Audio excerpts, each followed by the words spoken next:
The salt flats were a ghost of an ocean, and that night felt haunted.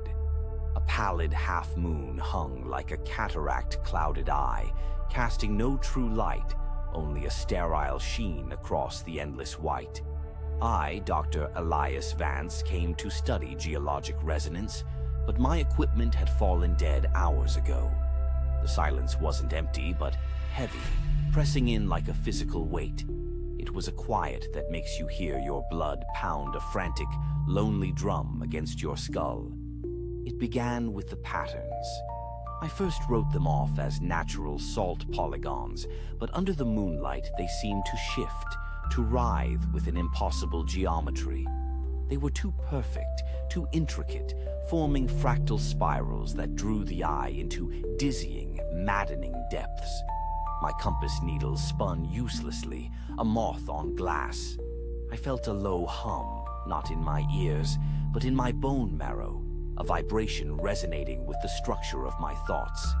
It was a tune from an instrument the size of a world, and I a dust mote trembling on its string.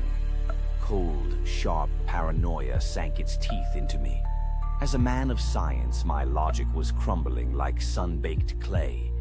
Every shadow stretched into a waiting limb. Every salt glint became a watchful eye. I kept turning, expecting something on the horizon, but found only the mocking, featureless expanse.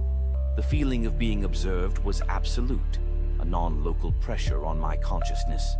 My mind was becoming alien, my thoughts echoing back in a voice not mine.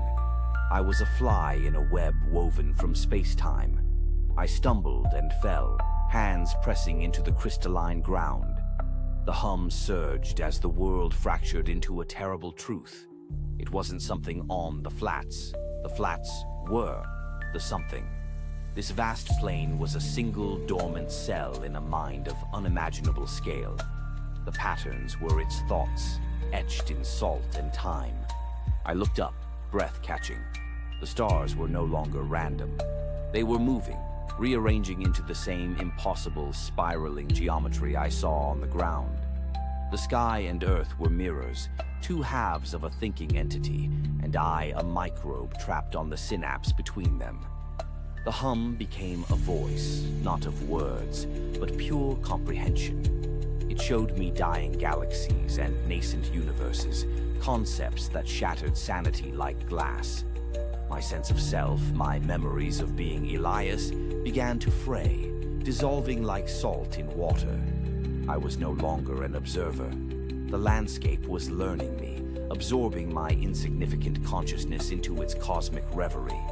My last thought was not of terror, but a strange, awful peace.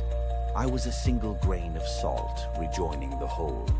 The silence that followed was no longer heavy. It was complete.